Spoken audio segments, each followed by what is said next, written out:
Friends, कैसे हैं?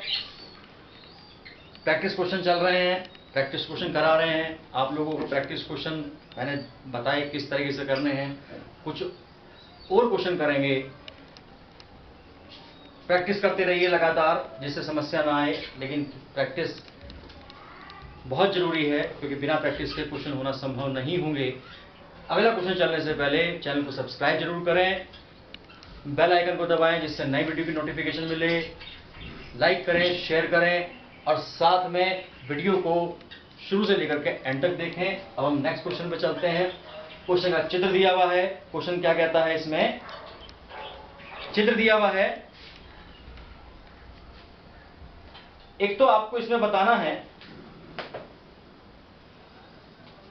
कि जो परिपथ दिया हुआ है इसका तुल्य प्रतिरोध कितना होगा, यानी आर की वैल्यू कितनी होगी। एक तो दूसरा बात बताना है कि जो शाखा बीडी है, ये जो बीडी दे रखी है, नाम डाल सकते हैं ए बी सी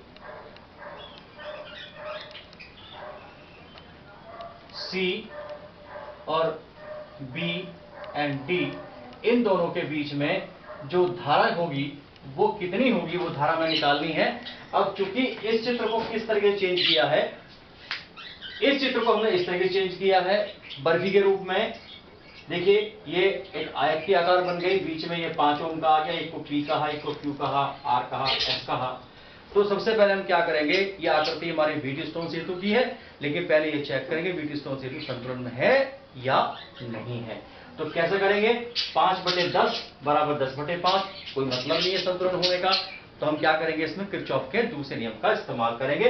तो पहले हम क्या करते हैं, पहले नियम से देखिए, धारा आई चली। धारा आई चलने के बाद में यहां से I1 गई, नीचे की तरफ I2 गई, यहां से धारा I यहां पहुंचेगी B पर, तो एक धारा नीचे की तरफ जाएगी, I3 मान लिया। शेष धारा कितनी बची? I3 हटी है I1 से, तो हो गई I1 माइनस I3। और ये I3 और I2 दोनों D पॉइंट में मिलेंगे, इकट्ठी चलेंगी, I2 प्लस I3। ये दोनों धाराएं C पर आकर के मिली, इकट्ठी होंगी, I3 से I3 कट जाएगा, I1 प्लस I2 बचेगा। इस तरीके से ये हमारा चित्र है। अब देखिए इसमें बंद पास ले रखा है ए बी डी ए, ऐसी चलना है। पहले ए से बी की तरफ चलते हैं, धारा उसी तरफ है 5I1। बी से डी की तरफ चलते हैं, धारा उसी डायरेक्शन में है 5I3। लेकिन डी से ए की तरफ चलेंगे तो धारा रिवर्स में हो गई है, तो माइनस का 10I2 बराबर 0। तो हमने 5 से भाग कर दिया, I1 plus I3 minus 2I2 बराबर 0। पहली समीकरण हमारी हो गई। दूसरा पास लेके चलते हैं, बी डी सी पी। कैसे ले सकते हो? ऐसे ले सकते हो या ऐसे ले लो। बी से डी की तरफ चले, धारा उसी डायरेक्शन में है 5I3। डी से सी की तरफ चले, धारा उसी डायरेक्शन में है 5I2 प्लस I3। अब सी से ए बी की तरफ चले, धारा रिवर्स में है, तो माइनस 10 I1 माइनस I3 बराबर 0। 5 से फिर भाग कर दिया, एक बचा 2 आया। पहले हम I1 क्यों लेंगे, क्योंकि यहाँ I1 है। I1 देखिए यहाँ 10, ये हो 2, ये हो गए, बस 2 यहाँ माइनस के 2 हो गए। फिर I3 लेते हैं, क्योंकि दूसरा पद I3 का है। एक I3 यहाँ 2 हो गए, और माइनस माइनस प्लस 4 हो गए, 4I3 हो गए, और एक I2 बचा बराबर 0। ये सेकंड समीकरण हमारी हो गई। अब तीसरे समीकरण की आवश्यकता पड़ेगी, तो हम क्या लेते हैं, ए बी सी ई ए पूरा दिया बाहर का। ए से बी की तरफ चले, I1 धारा 5I1। बी से सी की तरफ चले 10 I1 माइनस I3 बराबर 14, क्योंकि इसमें कोई प्रतिरोध नहीं है। 5 ये है, 10 ये है, 15 हो गया, माइनस का है 10 I3 हो गया बराबर 14। भाग नहीं दिया जा सकता, तो हम क्या करते हैं, इस समीकरण के I1 I3 है, तो I1 I3 की रूप में हम इन दोनों से लेके चलेंगे। तो देखिए इसमें I2 को कैंसिल करना है, तो इसमें I2 1 है, इसमें 2 है, तो हम क्या करते हैं, पहले समीकरण में जोड़ेंगे दुगना इसका, दूसरी समीकरण है ये हमने समीकरण लिख दी है, कैंसिल हो गया। 4 में से 1 गया, 3 बचा माइनस का, 8 और 1 9 हो गया। तो इससे I3 की वैल्यू हमने निकाली 3I3 I1 की वैल्यू, और ये I1 की वैल्यू हमने तीसरे समीकरण के अंदर रखी है।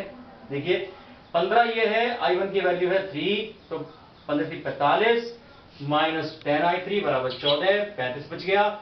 14 हमने निकाली I3 की वैल्यू इस तरीके से, 0.4 एम्पियर निकाली। अब हमें क्या करना पड़ेगा, I1 और I2 दोनों निकालने पड़ेंगे। I1 I2 निकाल करके I1 निकालेंगे। I1 कैसे निकालेंगे, I1 आप निकाल सकते हैं, यह समीकरण 4 मान लें। समीकरण 4 से I1 बराबर हो गया 3 गुणा 0.4, 1.2 एम्पियर का हो गया I1। अब निकालेंगे I2 आप किसी भी एक समीकरण के अंदर रख लें, पहली या दूसरी में। उसके बाद निकालेंगे I बराबर हुआ I1 plus I2, then R निकालेंगे E अपॉन I से। ये आप आराम से कर सकते हैं, इजीली कर सकते हैं। तो इसको आपको खुद करना है, मैंने आपका एक पार्ट करा दिया। इस तरीके से हमारा पहला क्वेश्चन कंप्लीट होता है। समझिए, नोट करिए।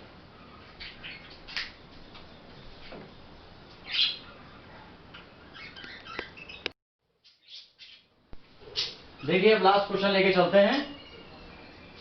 आप लोग क्वेश्चन नोट करिए, क्वेश्चन नोट कराता हूं, करिए नोट। चित्र में प्रदर्शित परिपथ में 10 ओम प्रतिरोध का 1 मीटर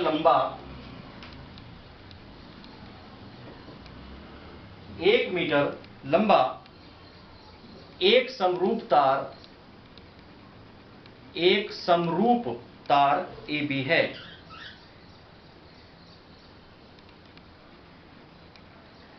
पूर्णविराम, ज्ञात करो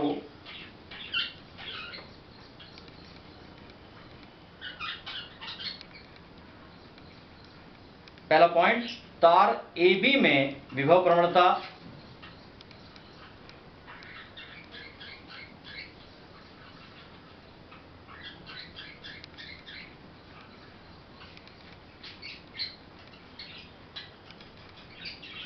दूसरा पॉइंट, अविक्षेप स्थिति में तार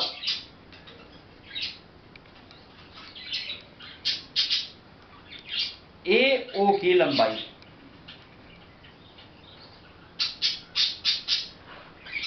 देखो, पहले पार्ट की जब हम बात करते हैं, केवल इतना हिस्सा बात करते हैं, तो यहां ध्यान दीजिए कि ये ऊपर नीचे के सर्किट को छोड़ दीजिए, ऊपर के सर्किट के अंदर दोनों के दोनों प्रतिरोध श्रेणी क्रम में है।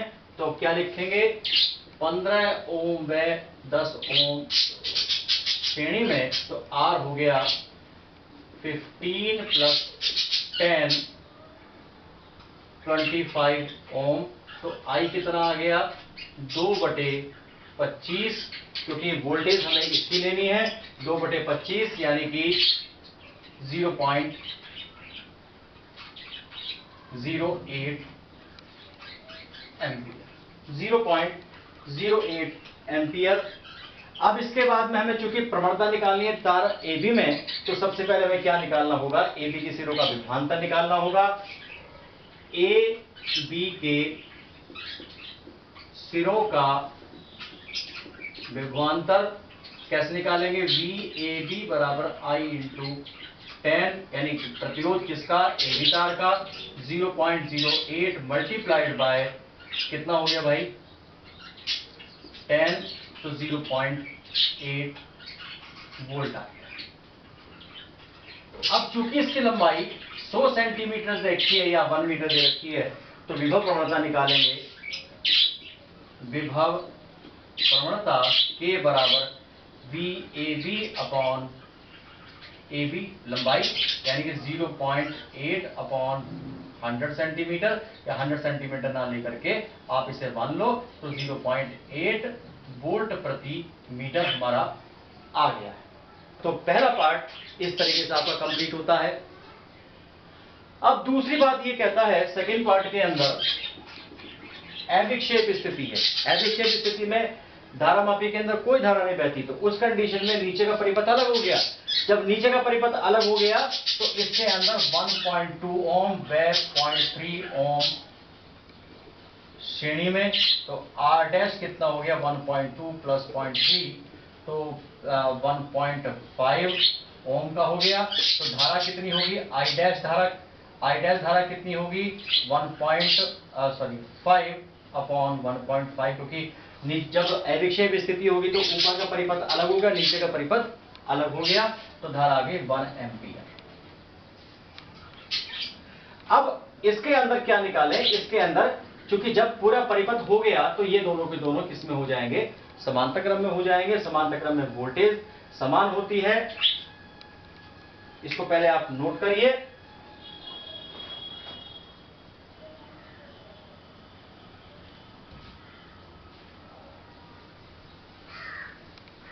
चूंकि टर्मिनल वोल्टेज जो है, जो 0.3 ओम लगा है वो इन दोनों के बीच में लगा है, तो हम क्या निकालेंगे, 0.3 ओम के सिरों का विभवांतर V डैश बराबर I डैश इंटू 0.3, तो कितना हो गया 1 इंटू 0.3, तो 0.3 वोल्ट हमारा हो गया। अब इसके बाद क्या निकालनी है, अविक्षेप स्थिति में AO की लंबाई निकालनी है। मान लो AO हमें ज्ञात करना है, तो V डैश बराबर क्या होगा, K इंटू L डैश होगा, या L डैश को की जगह हम क्या लिखते हैं, AO लिख लेते हैं। ये हमारा विभव मापी का सिद्धांत है, विभव मापी के सिद्धांत से। तो V डैश की वैल्यू 0.3, K कितना आया 0.8, AO तो AO बराबर आ गया 0.3 अपॉन 0.8, 3/8।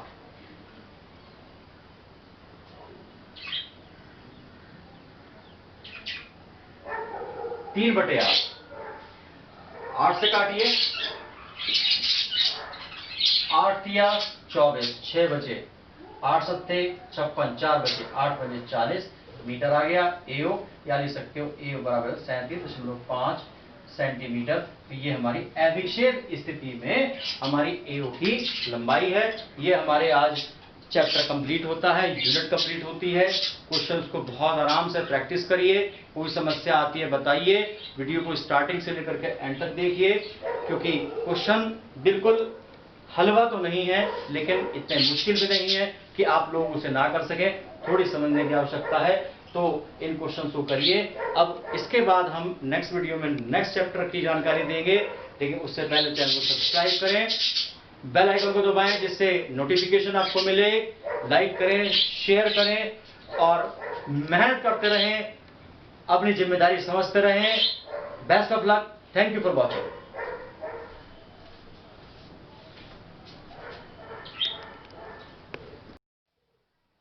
देखिए नेक्स्ट क्वेश्चन पे चलते हैं। नेक्स्ट क्वेश्चन आप नोट करिए, मैं आपको नोट करा रहा हूं, आप लोग लिखिए। देखिए, 1 ओम प्रतिरोध वाले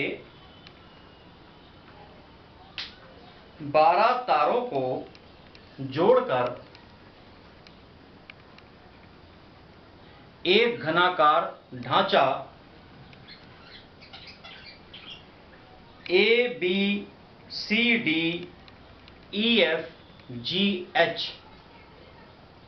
बनाया गया है।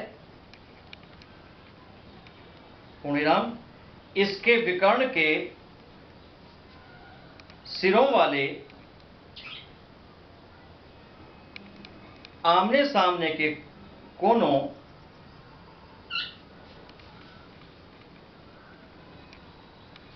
A व G के बीच समतुल्य प्रतिरोध ज्ञात करो। पूर्णविराम, नगण्य आंतरिक प्रतिरोध वाली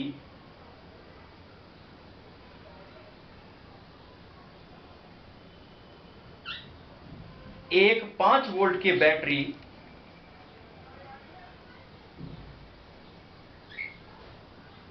इन कोनों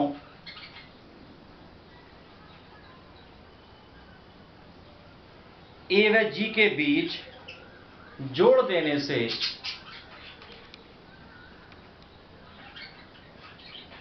परिपथ में बहने वाली धारा का मान ज्ञात करो। देखिए 12 तार हैं, हर एक का प्रतिरोध जो दे रखा है, प्रत्येक तार का प्रतिरोध R डैश दे रखा है 1 ओम का, नीचे बैटरी लगाई हुई है, तो हमने इसको घन के आकार में बना लिया, ABCDEFGH के रूप में बना लिया। 12 तार हैं A और G के बीच, हमने एक बैटरी लगाई है A और G के बीच, हमें टोटल R निकालना है। अब क्या करना है, अब देखिए हमने इसके अंदर से जो धारा ली है वो 6I ली है। 6I क्यों ली है, क्योंकि जब 6I लेंगे तो इस पॉइंट पे चलेंगे, इस पॉइंट पे धारा का डिस्ट्रीब्यूशन 3 जगह होगा, 1, 2 और 3 में। 2I इसमें गई, 2I इसमें गई, 2I इसमें गई। अगर हम I लेते हैं तो भिन्न के रूप में आती है I/3, I/3, I/3, तो उसमें समस्या हो सकती है, कंफ्यूजन हो सकता है, तो इसलिए हमने इसमें 6I ली है। अब ये जो धारा है 2I यहाँ B पॉइंट पे जाएगी, एक F की तरफ जाएगी, एक नीचे की तरफ जाएगी। इसी तरीके से 2I एक गई E से H की तरफ और E से F की तरफ, और ये जो धारा I है ये D से H की तरफ और D से लेकर के C की तरफ। अब यहाँ ध्यान दीजिए कि ये दोनों धाराएं मिलेंगी F पॉइंट पर, दोनों धारा नीचे आएंगे, 2I हो गई। ये धाराएं, ये धारा और ये धारा C पॉइंट पर आ गई, 2I इधर गई। अब इसके बाद में एक यहां से आने वाली धारा और यहां से आने वाली धारा 2I गई, तो तीनों की तीनों धाराएं G पॉइंट पे मिली, तो टोटल धारा 6I हो गई। तो हम क्या लेके चलते हैं कि मान के चलते हैं, माना तुल्य प्रतिरोध बराबर कैपिटल R, और ओम का नियम क्या कहता है, इसको कहते हैं V। तो ये कहता है V = 6I × R। क्योंकि 6I क्यों लिया, क्योंकि टोटल धारा हमने 6I ली है और R इसका प्रतिरोध लिया है, तो ओम का नियम कहता है। अब इसके बाद पाश लेते हैं, पाश A B C G V A, A B C G V A। आप चाहे तो A E F G V A दे सकते हैं, जैसे मर्जी दे सकते हैं। आप A D C G V A दे सकते हैं, जो मर्जी दे सकते हैं, उससे कोई फर्क नहीं पड़ता। अब आप देखिए A से B 2I धारा, small 2I × R dash, B से लेकर के C I धारा R डैश प्रतिरोध में, इसके बाद 2I × R डैश बराबर हो गया 5 के, कितना हो गया 5I × R डैश बराबर, इसको आप 5 ना लिखे V लेंगे, V, क्योंकि V ले रखा है, दूसरे समीकरण आ गई। अब आप क्या करें इसके अंदर, आप इसके अंदर तुलना करें 1 और 2 की, 1 व 2 से, तो 5 × R डैश बराबर कितना आ गया, 5 × R डैश बराबर आपका आ गया 6I × R के बराबर आ गया। R डैश I से I कैंसिल हो गया, 5 × R डैश की वैल्यू दे रखी है 1 ओम की, और ये आपका 6 × R बराबर हो गया 5/6 ओम के। इस तरीके से हमने प्रतिरोध निकाला। अब धारा की बात जब कहता है, तो धारा इसके अंदर हमें निकालनी है 6I धारा, I नहीं निकालनी, क्योंकि अगर हम I लेके चलते तो I निकालते, लेकिन चूंकि हम 6I लेके चले तो 6I निकालनी है। अब समीकरण 1 से ले लें, देखो V की वैल्यू 5, 6I × R की वैल्यू कितनी है भाई 5/6, इससे कट गया तो 6I की वैल्यू आ गई 6 एम्पियर। इस तरीके से हमने इसकी वैल्यू निकाली है। आप ध्यान रखिए कि आपको इस पूरी की वैल्यू निकालनी है, आपको I की वैल्यू नहीं निकालनी है। तो ध्यान से देखिए क्वेश्चन को और क्वेश्चन करिए।